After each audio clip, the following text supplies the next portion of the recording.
नमस्कार, news room live देख रहे हैं आप सब और मैं हूं आपके साथ रूपाली शर्मा और मेरे साथ मेरे सहयोगी साहिल केरनी भी इस वक्त न्यूज रूम में मौजूद है और बात करेंगे देश और दुनिया से जुड़ी तमाम बड़ी खबरों के बारे में। लेकिन सबसे पहले शुरुआत करेंगे इस वक्त की बड़ी हेडलाइंस के साथ और सबसे पहले आपको बता दें कि चुनाव सुधार को लेकर आज लोकसभा में चर्चा होने वाली है, जिसमें कानून मंत्री जो है विपक्ष का जवाब देंगे। जो भी सवालात उनसे पूछे जाएंगे इस पर विचार विमर्श किया जाएगा। क्या कुछ इस हवाले से जानकारी है वो भी आपको देंगे।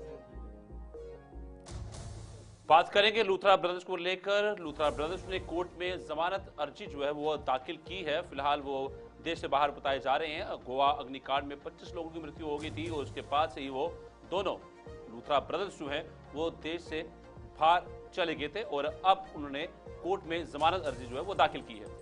इस बीच आपको बता दें कि लगातार मुद्दा इंडिगो का बना हुआ है और इस पर आज हाईकोर्ट जो है सुनवाई करने वाला है। तो कोर्ट का कड़ा रुख जो है वो साफ तौर पर इंडिगो पर देखने को मिल रहा है। इस हवाले से भी तमाम जानकारी आपको देंगे। बात करेंगे दिल्ली ब्लास्ट को लेकर। दिल्ली ब्लास्ट में एक और गिरफ्तारी हुई है और एक बड़ी कामयाबी, ये 8वीं गिरफ्तारी हुई है दिल्ली ब्लास्ट केस में। एनआईए को बड़ी कामयाबी मिली है और ये जो डॉक्टर की गिरफ्तारी हुई है और ये बारामूला का रहने वाला बताया जा रहा है। इससे आपको रूबरू करवाएंगे। अब आगे बात होगी मेडिकल के हवाले से, जहां पर आपको बता दें कि कफ सिरप को लेकर वाराणसी में कार्रवाई हुई है।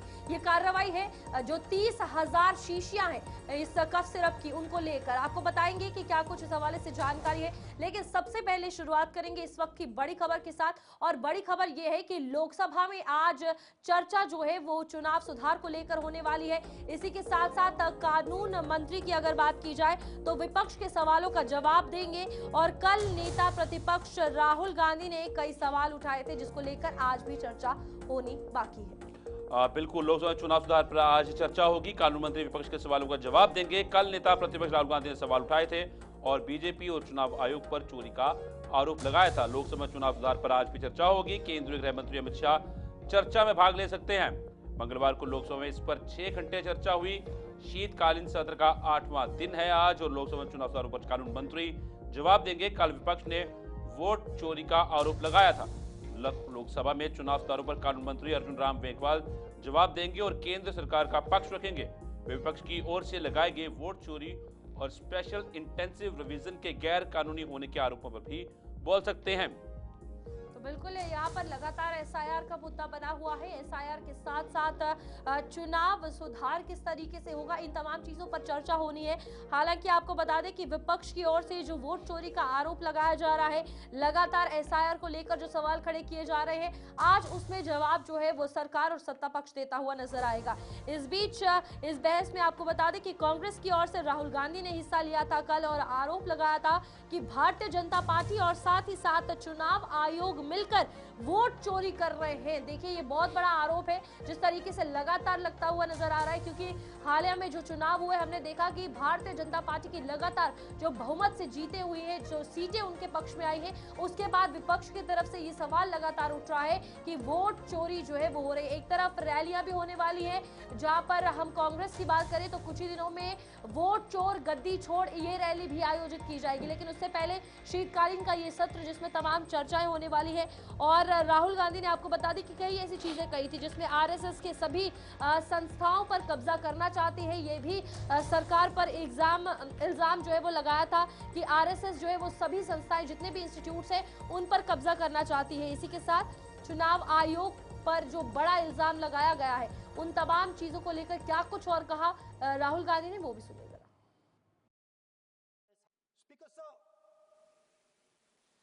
It is the idea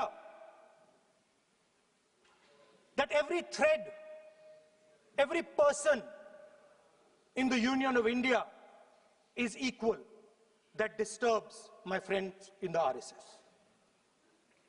They are happy to see the fabric, but they cannot stand the idea that every single person in the fabric of our country, regardless of what religion they come from, regardless of what community they come from, regardless of what language they speak, should be equal. Because they fundamentally do not believe in equality. They believe... सीधी सी बात यह है कि चुनाव आयोग की कार्यशैली है वो निष्पक्ष नहीं है और अनेक उदाहरण देके इसे प्रमाणित किया जा चुका है कि चुनाव आयोग अब निष्पक्ष नहीं रहा।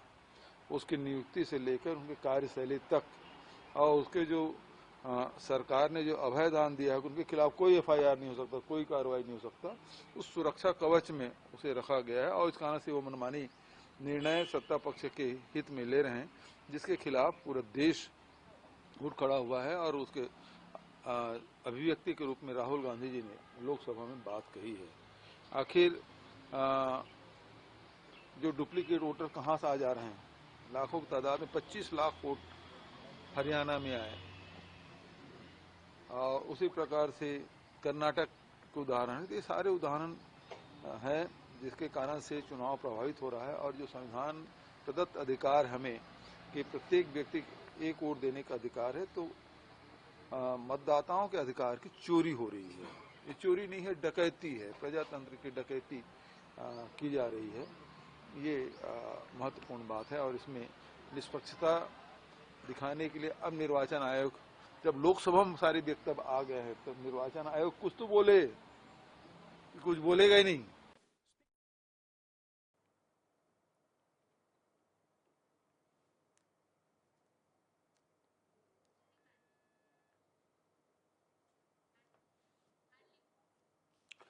चलिए, साफ तौर पर जिस लोकसभा के अंदर कल राहुल गांधी ने बहुत से आरोप लगाए हैं और जहां पे एसआईआर प्रक्रिया को भी साफ तौर पर गैर कानूनी कहा और वहीं पर भी जितनी भी एजेंसीज हैं और खासतौर पर इलेक्शन कमीशन ऑफ इंडिया के ऊपर कई सवाल खड़े किए हैं और बीजेपी आरएसएस के ऊपर भी निशाना साधा कि साफ तौर पर कहा गया कि ये देश की संस्थाओं को कैप्चर करने की कोशिश कर रहे हैं और कर चुके हैं, जिसकी वजह से लगातार जो है ईसीआई जो है वो भाजपा के लिए काम करती हुई नजर आ रही है। कल भी लोकसभा में बड़े सवाल जो है नेता प्रतिपक्ष जो थे राहुल गांधी ने उठाए और जिनका आज जवाब जो है वो दिया जाएगा लोकसभा के अंदर। लोकसभा चुनाव विस्तार पर आज भी चर्चा होगी। केंद्रीय गृह मंत्री अमित शाह चर्चा में भाग ले सकते हैं।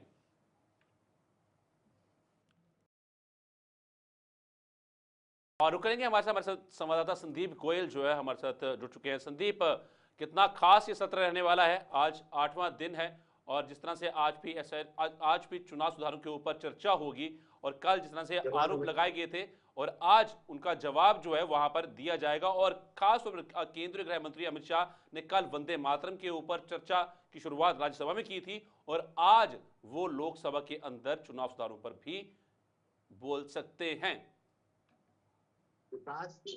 देखिए, बिल्कुल जिस तरह से एक के बाद एक जो है चर्चाओं का विषय चल रहा है। पिछले दिनों वंदे मातरम पर जो है खुद प्रधानमंत्री ने इसकी शुरुआत की, फिर उसके बाद राज्यसभा में गृह मंत्री अमित शाह ने जो है इस पर चर्चा की। लेकिन आज जिस तरह से राहुल गांधी की ओर से ये मुद्दा उठाया गया है कि कैसे जो है चुनावों को निष्पक्ष तरीके से कराना जरूरी है और जिसमें चुनाव आयोग को सबसे ज्यादा जो है कहा कि चुनाव आयोग सरकार या बीजेपी के कहने पर चुनावों को कराता है। इसमें बहुत ज्यादा जो है धांधली या कहें कि बहुत सारे आरोपों के साथ राहुल गांधी जो है लोकसभा में पहुंचे थे। लेकिन अब आज उन सवालों के जवाब देने के लिए जो है अमित शाह मौजूद होंगे और उसके बाद ये चर्चा होगी कि आखिर कैसे चुनाव आयोग पर जिन आरोपों का जिक्र राहुल गांधी की ओर से किया जा रहा है, जिन राज्यों में ये कहा गया कि चुनावों में धांधली हुई है या कहे कि गलत तरीके से चुनावों को कराया गया, उन पर कैसे जो है अमित शाह जवाब देंगे? क्या कुछ उन जवाबों से क्या विपक्ष संतुष्ट हो पाएगा? क्योंकि जिस तरह से हमने देखा कि राहुल गांधी ने चाहे हरियाणा हो चाहे अन्य राज्य हो, महाराष्ट्र हो, उन पर कैसे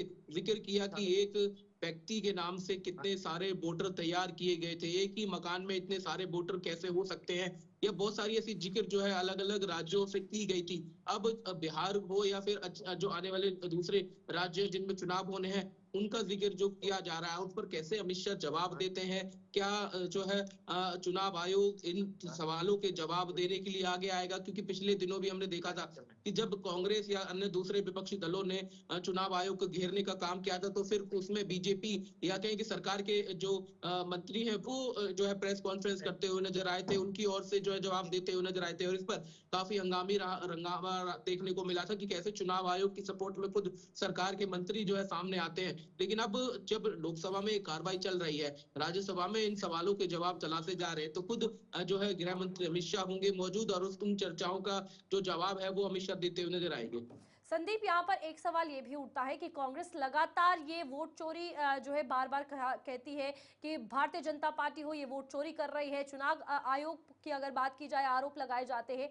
क्या ये समझना कांग्रेस के लिए भी जरूरी है कि जहां एक तरफ चुनावों का वक्त होता है, जहां बाकी पार्टी प्रचार प्रसार लोगों के लिए चीजें लाती है, जो कांग्रेस है वो अपनी रणनीति तैयार नहीं कर पाती, आपसी कलह से बाहर नहीं आ पाती, और बाद में जब आरोप लगते हैं तो ईवीएम पर, चुनाव आयोग पर या फिर भारतीय जनता पार्टी पर?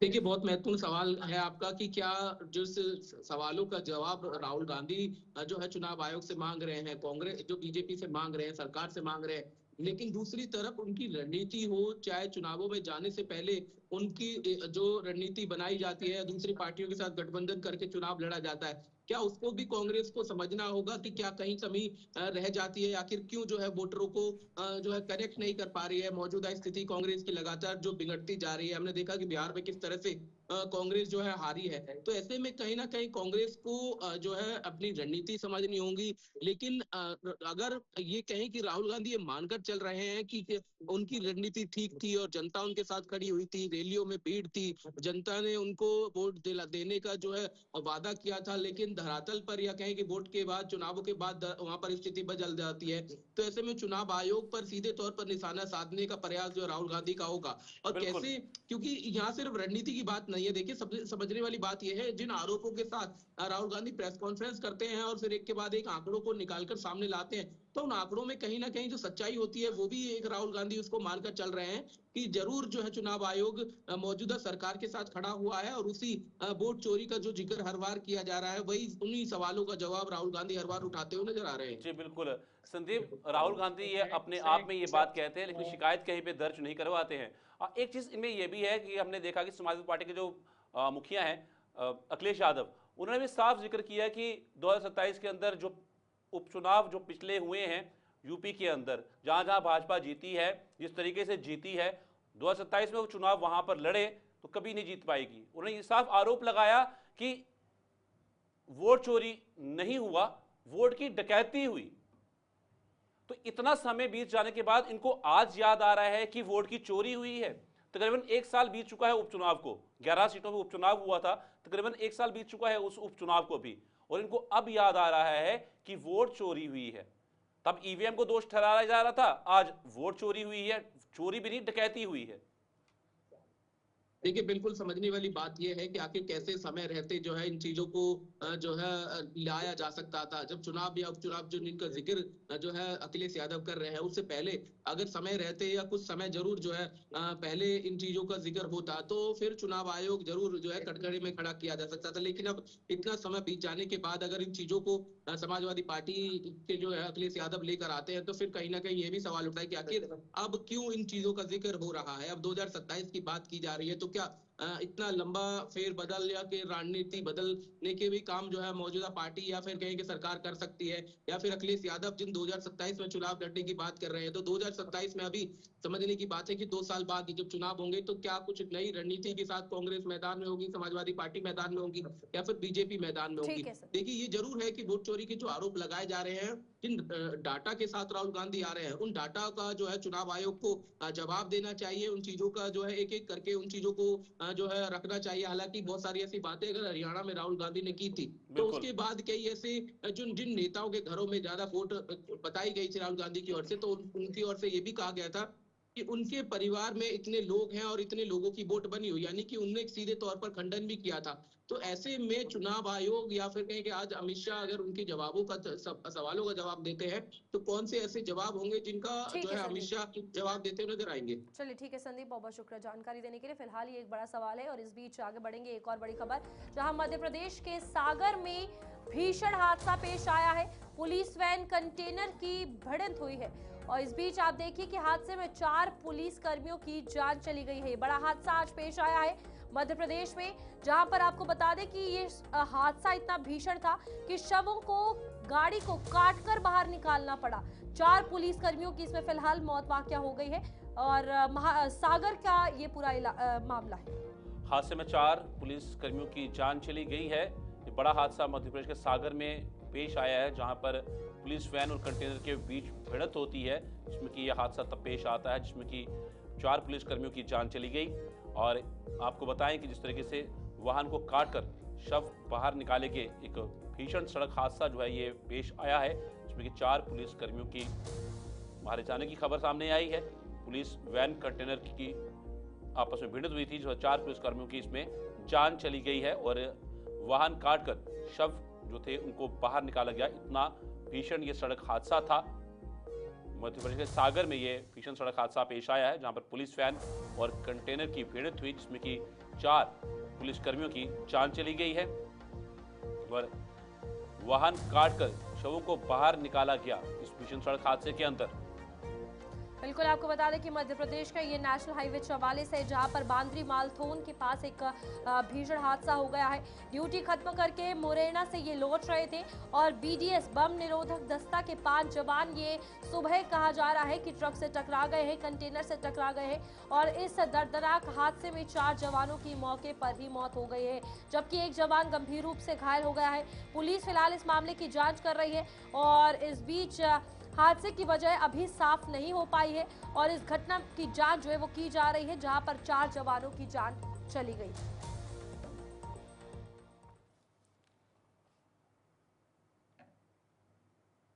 चलिए बढ़ते हैं आगे। एक और बड़ी खबर से आपको रूबरू करवा दें, जहां पर आपको गोवा क्लब के बारे में एक बड़ी खबर सामने आई, जहां पर गोवा क्लब अग्निकांड में अजय गुप्ता को गिरफ्तार कर लिया गया है।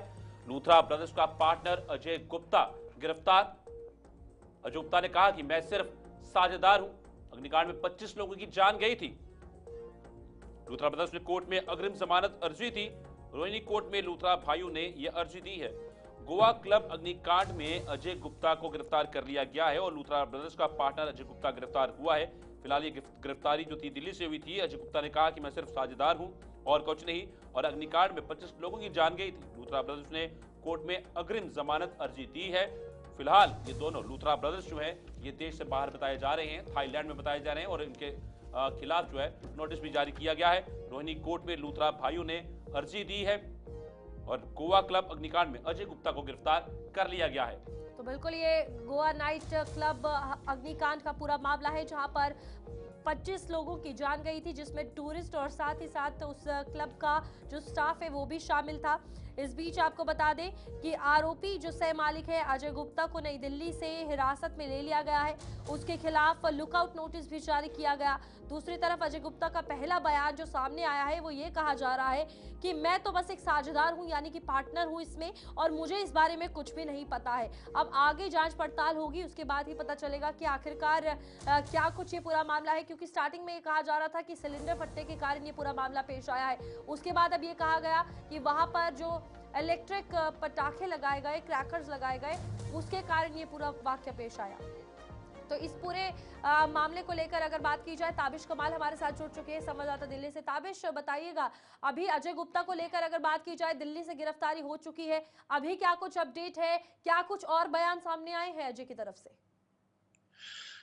देखिए, फिलहाल रूपाली अजय गुप्ता ने ये कहा है, उसको गिरफ्तार किया गया है। लगातार पुलिस की तरफ से लुकआउट नोटिस जारी किया गया था। लूथरा ब्रदर्स के खिलाफ भी जो है नोटिस जारी किया गया है। खबर यह है कि वो थाईलैंड भाग गए हैं और पुलिस अब इंटरपोल के लिस्ट में उनको डाल चुकी है और उनको भी भारत वापस लाने की तैयारी की जा रही है। फिलहाल अजय गुप्ता को गिरफ्तार किया गया है, लेकिन अजय गुप्ता ने अपनी गिरफ्तारी के बाद कहा कि मैं सिर्फ एक साझेदार हूं, मैं सिर्फ एक पार्टनर हूं, मुझे इस बारे में किसी तरह से कोई जानकारी नहीं है। यानी अजय गुप्ता ने ये बिल्कुल साफ कर दिया है कि इस जो अग्निकांड, इतना बड़ा भयंकर अग्निकांड गोवा में हुआ है, उसमें वो सिर्फ एक पार्टनर है और पार्टनरशिप के तहत वो सिर्फ प्रॉफिट में पार्टनर है। यानी जो अग्निकांड हुआ है या जो अवस्थाएं हैं उसके लिए वो पूरी तरह से जिम्मेदार नहीं है। देखिए, अक्सर क्या होता है कि जब कोई बिजनेस होता है तो उसमें कोई शेयर लगा दिया जाता है। इस तरह से अजय गुप्ता अपने आप को इसमें एक सिर्फ शेयर होल्डर बता रहा है। उसका कहना है कि मैं सिर्फ एक पार्टनर हूं, यानी एक शेयर होल्डर हूं, इसके अलावा मेरा उस नाइट क्लब से कोई लेना देना नहीं है। फिलहाल अजय गुप्ता को दिल्ली पुलिस ने गोवा ट्रांसफर किया है और गोवा में इस पूरे मामले की छानबीन की जाएगी। वहीं लूथरा ब्रदर्स को लेकर के भी लगातार पुलिस अपनी कार्रवाई कर रही है। इंटरपोल लिस्ट में उनको डाला गया है और अब उनको भी भारत लाने की तैयारी की जा रही है। जितना बड़ा अग्निकांड गोवा के अंदर हुआ है, इससे पूरा देश स्तब्ध है, क्योंकि गोवा भारत के अंदर एक ऐसा टूरिस्ट स्पॉट है जहां पर बड़ी तादाद में विदेशी जो टूरिस्ट हैं वो भी पहुंचते हैं। और इस पूरे अग्निकांड में जिस तरह से 25 से 27 लोगों की मौत हुई, कई लोग घायल हुए, ये भयानक था। जो बाहर से पहुंचे थे घूमने के लिए, उनकी भी मौत हुई है।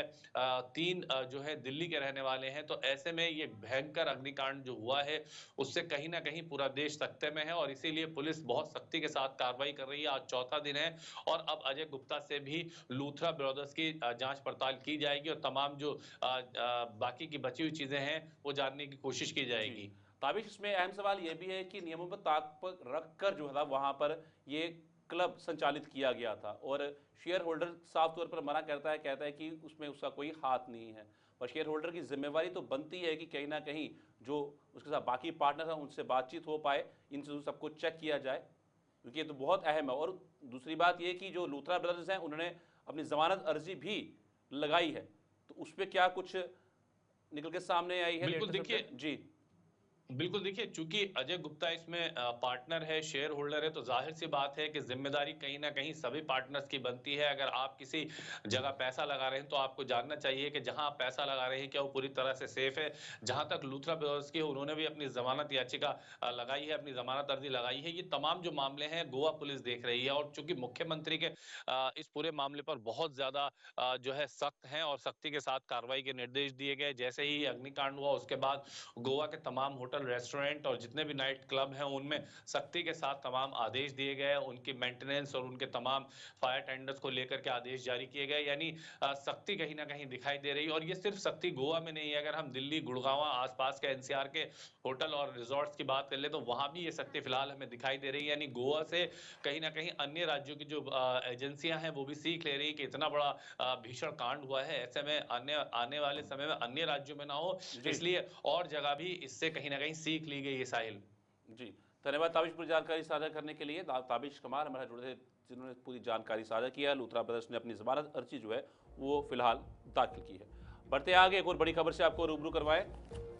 बिल्कुल, और ये खबर है इंडिगो के हवाले से, जहां पर आपको बता दें कि इंडिगो पर सरकार ने अपना कड़ा रुख अपनाया है, जहां पर डीजीसीए पर भी सरकार का सख्त रवैया नजर आ रहा है। और इस बीच तमाम कामकाजों की जांच होगी डीजीसीए के, और इसको लेकर आज आपको बता दें कि सबसे पहले दिल्ली हाई कोर्ट में आज इंडिगो पर सुनवाई होनी है, जहां पर सुप्रीम कोर्ट में सबसे पहले कहा गया था कि केस दिया गया है, लेकिन सुप्रीम कोर्ट ने साफ तौर पर मना कर दिया था कि सुप्रीम कोर्ट इसमें दाखिल नहीं होगा और ये जवाब जो है सरकार देगी, जिसके बाद दिल्ली हाई कोर्ट का रुख किया गया और आज इस मामले में सुनवाई होने वाली है। तो यहाँ पर आज सुप्रीम कोर्ट में जो दाखिल याचिका की गई थी उसी पर दिल्ली हाई कोर्ट में भी सुनवाई होगी और सुप्रीम कोर्ट ने साफ तौर पर इनकार किया था और आज इस पर बहस जो है वो दिल्ली हाई कोर्ट में की जाएगी। बिल्कुल, इंडिगो पर सरकार ने अपना कड़ा रुख अपनाया है। डीजीसीए पर भी सरकार का सख्त रवैया। डीजीसीए के कामकाज की भी जांच होगी। दिल्ली हाई कोर्ट में आज इंडिगो पर सुनवाई। सुप्रीम कोर्ट में दाखिल की गई थी याचिका, सुप्रीम कोर्ट ने सुनवाई से किया था इनकार। आज दिल्ली हाई कोर्ट में होगी बहस।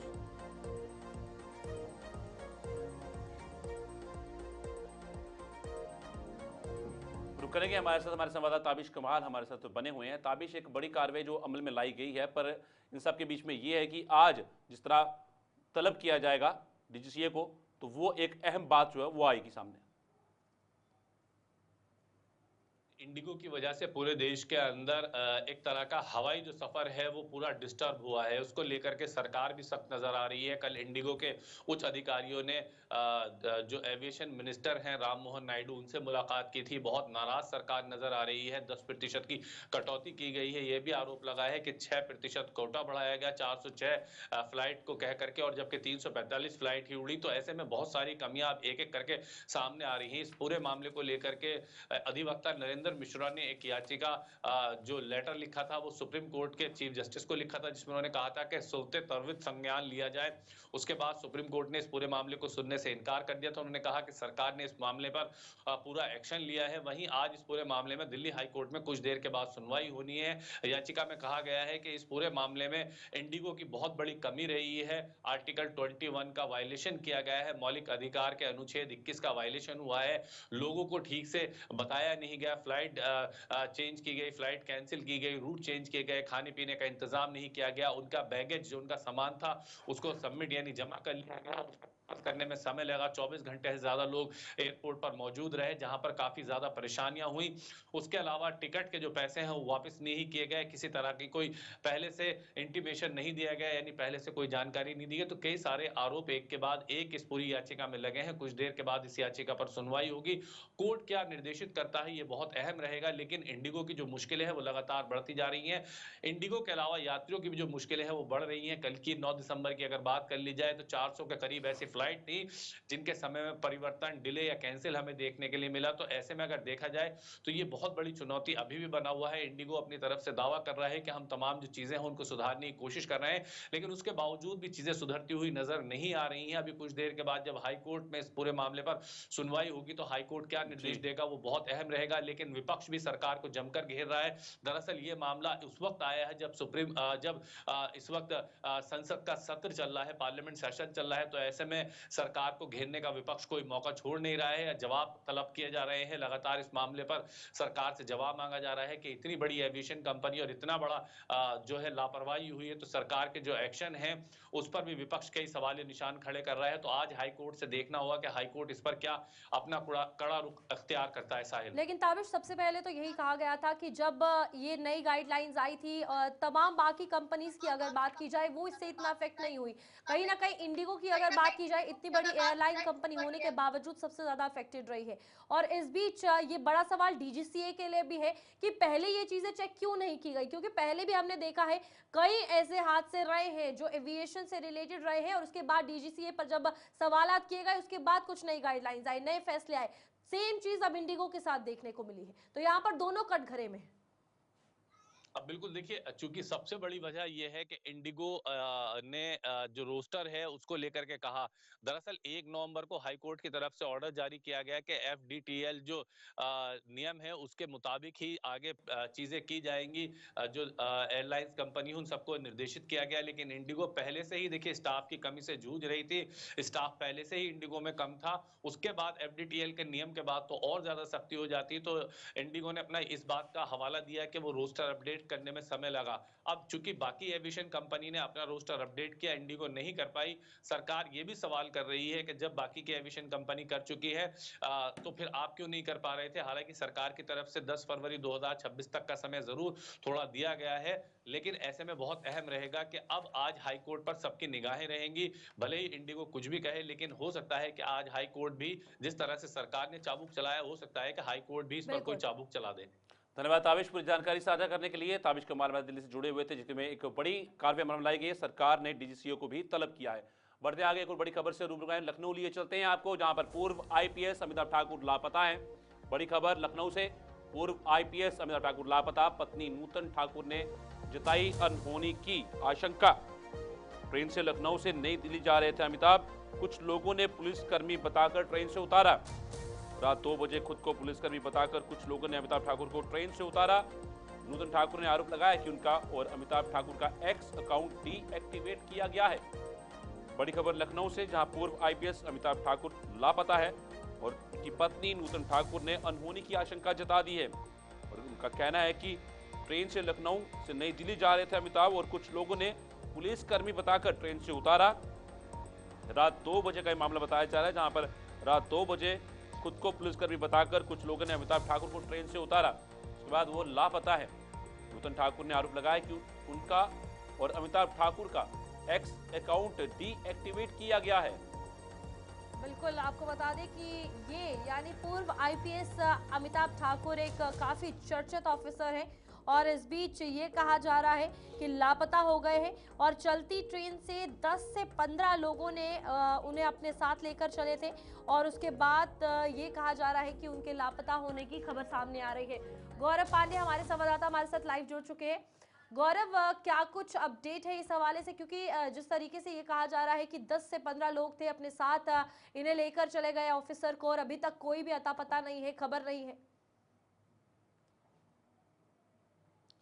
देखिए, पूर्व आईपीएस हैं अमिताभ ठाकुर, उनकी पत्नी है नूतन ठाकुर। कल देर रात बताया जा रहा है कि लखनऊ से दिल्ली जा रहे थे अमिताभ ठाकुर। अमिताभ ठाकुर पहले आईपीएस ऑफिसर हैं जिन्होंने जब मुख्यमंत्री थे मुलायम सिंह यादव, उनकी बात ना मानते हुए उनकी ऑडियो को वायरल करने का काम किया था। ऐसा बताया था कि कोई इलीगल काम था जिसको वो करवा रहे थे, लेकिन उसके बाद से लगातार अमिताभ ठाकुर चर्चा में रहने लगे। उत्तर प्रदेश में चर्चित आईपीएस रहे हैं अमिताभ ठाकुर, और ये बताया जा रहा है कि कल लखनऊ में करीब 10 से 15 राजकीय रेलवे पुलिस के पुलिसकर्मी चढ़े और उन्होंने अमिताभ ठाकुर को रास्ते से उतार लिया।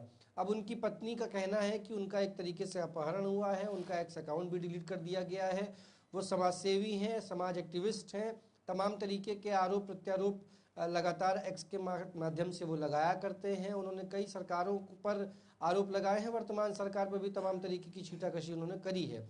अब ये माना जा रहा है पत्नी नूतन ठाकुर की तरफ से कि कहीं ना कहीं दबाव-भेष की भावना से उनका अपहरण किया गया है, उनको ट्रेन से उतार लिया गया है। वो कहाँ गए, लापता है, किसी को कोई जानकारी नहीं है। जी गौरव, क्या पुलिस से कोई बातचीत हो पाई है इस बाबत? क्योंकि एक बात सामने जिस तरह ये आई है कि कुछ पुलिसकर्मी बताए जा रहे हैं जो उनको ट्रेन से उतारते हैं, तो क्या पुलिस में कोई एफआईआर दर्ज करवाई गई? देखिए, नूतन ठाकुर की तरफ से लगातार ये बताया जा रहा है कि 10 से 15 जो है वो राजकीय रेलवे पुलिसकर्मी ट्रेन में चढ़े और उन्हें किसी स्टेशन पर उतार लिया जबरन।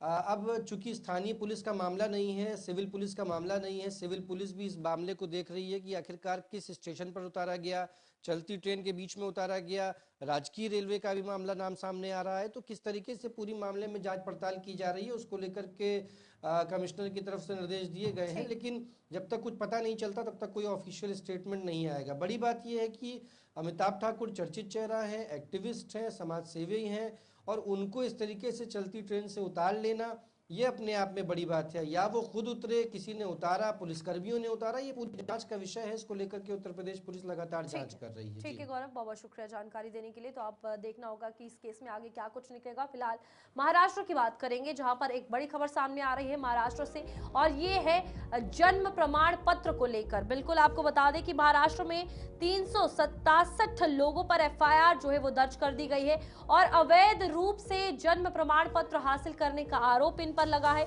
जन्म प्रमाण पत्र बनाने वाले कथित तौर पर बांग्लादेशी बताए जा रहे हैं, और भारतीय जनता पार्टी नेता ने मामले में शिकायत जो है वो दर्ज करवाई है। बिल्कुल, महाराष्ट्र से बड़ी खबर निकल के सामने है, जहां महाराष्ट्र में 367 लोगों पर एफआईआर दर्ज की गई है। अवैध रूप से जन्म प्रमाण पत्र हासिल करने का आरोप है। जन्म प्रमाण पत्र बनाने वाले कथित तौर पर बांग्लादेशी हैं। बीजेपी नेता ने मामले में शिकायत दर्ज कराई थी। महाराष्ट्र में मुंबई पुलिस स्टेशन से ने 367 लोगों के खिलाफ बीएनएस की धारा 336(3), 340(2), 318(4), 3(5) और जन्म पंजीकरण अधिनियम की धारा 23 के तहत एफआईआर दर्ज की है। उन्होंने कथित तौर पर अवैध रूप से जन्म प्रमाण पत्र हासिल किए थे, और वे कथित तौर पर बांग्लादेशी अप्रवासी हैं। बीजेपी नेता किरीट स्वाम्या ने उनके खिलाफ मुंबई पुलिस और कलेक्टर के पास शिकायत दर्ज कराई थी। एफआईआर 4 नामजद व्यक्तियों और अन्य अज्ञात व्यक्तियों के खिलाफ दर्ज की गई है। शिकायत 367 लोगों के खिलाफ थी।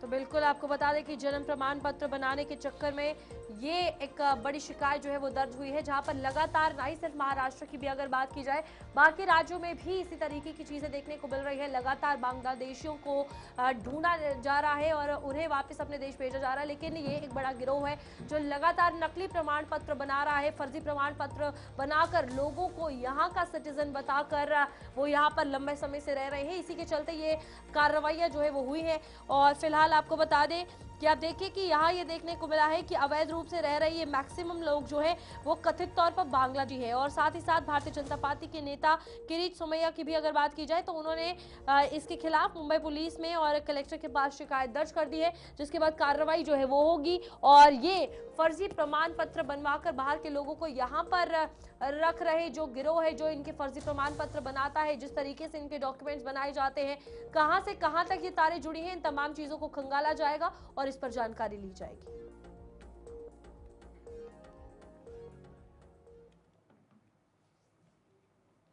बढ़ते हैं आगे, बड़ी खबर से आपको रूबरू कराएं। उत्तराखंड लिए चलेंगे। अब उत्तराखंड के बनभूलपुरा अतिक्रमण मामले में आज सुनवाई। सुप्रीम कोर्ट का मामले में आज आएगा फैसला। फैसले को हल्द्वानी में अलर्ट। क्षेत्र में 500 से ज्यादा जवानों की तैनाती। ऐसे पर टिका फैसले पर टिका 50,000 लोगों का भविष्य।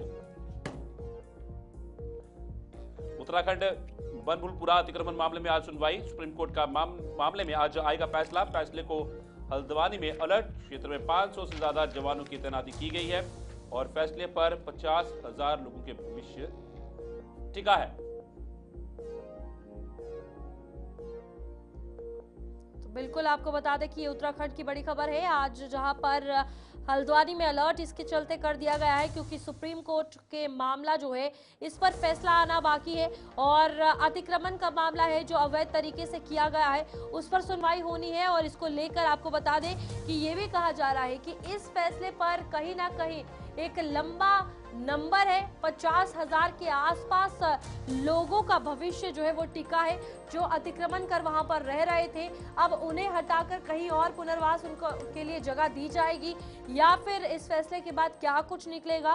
फिलहाल आपको बता दें कि मामला काफी ज्यादा संगीन है और इसके चलते 500 से ज्यादा जवानों की तैनाती भी की गई है। चलिए बढ़ते आगे एक और बड़ी खबर से रूबरू कराएं आपको। सीकर बस हादसे में बढ़ी मृतकों की संख्या। और इस बीच आपको बता दें कि बस हादसे में 4 जो है वो संख्या मृतकों की पहुंच चुकी है।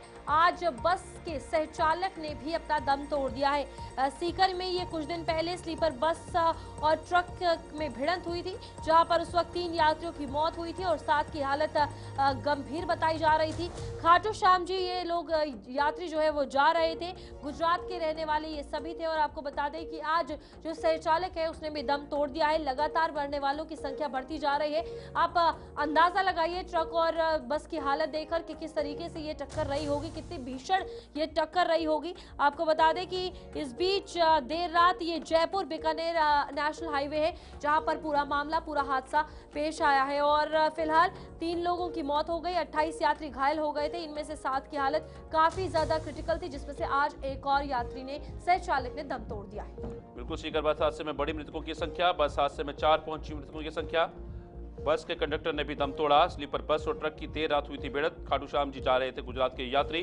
देर रात जयपुर बीकानेर एनएच पर यह हादसा हुआ था। सीकर में स्लीपर बस ट्रक में भिड़ंत हुई जिसमें 3 यात्रियों की मौत होगी, 7 की हालत गंभीर। खाटू श्याम जी जा रहे थे गुजरात के यात्री।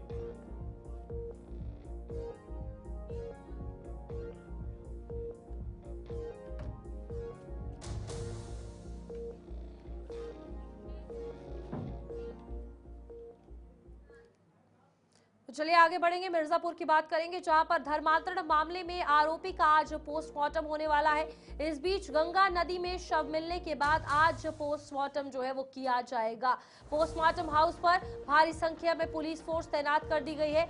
आरोपी ने धर्मांतरण के लिए युवती पर हमला किया था और इस बीच गणेशगंज में धर्मांतरण और शादी से इनकार करने पर हिंदू युवती की गर्दन ब्लेड से काटने का यह पूरा मामला है। आरोपी अब्दुल उर्फ सैफ का शव गंगा नदी में से मिलने के बाद आज उसका पोस्टमार्टम जो है वो किया जाने वाला है, जहां पर उसने पहले युवती का मर्डर किया, उसके बाद उसकी डेड बॉडी जो है आप देखिए कि गंगा में मिली। और इस बीच पोस्टमार्टम हाउस पर भारी संख्या में पुलिस फोर्स तैनात की गई। बिल्कुल आपको बता दें मिर्जापुर धर्मांतरण मामले में आरोपी का आज पोस्टमार्टम किया जाएगा। गंगा नदी में शव मिलने के बाद आज पोस्टमार्टम हाउस पर भारी संख्या में पुलिस फोर्स तैनात है। आरोपी ने धर्मांतरण के लिए युवती पर किया था हमला। गणेशगंज में धर्मांतरण को और शादी से इनकार करने पर हिंदू युवती की गर्दन ब्लेड से काटने का मामला था। आरोपी अब्दुल उर्फ सैफ का शव गंगा नदी में से मिलने के बाद आज उसका पोस्टमार्टम होगा और घायल लड़की की हालत ठीक बताई जा रही है। वाराणसी ट्रॉमा सेंटर में इलाज लड़की का चल रहा है। तो चलिए अभी के लिए इतना ही। न्यूज रूम लाइव में इतना ही। फिलहाल मुझे और मेरे सहयोगी को दीजिए इजाजत। नमस्कार।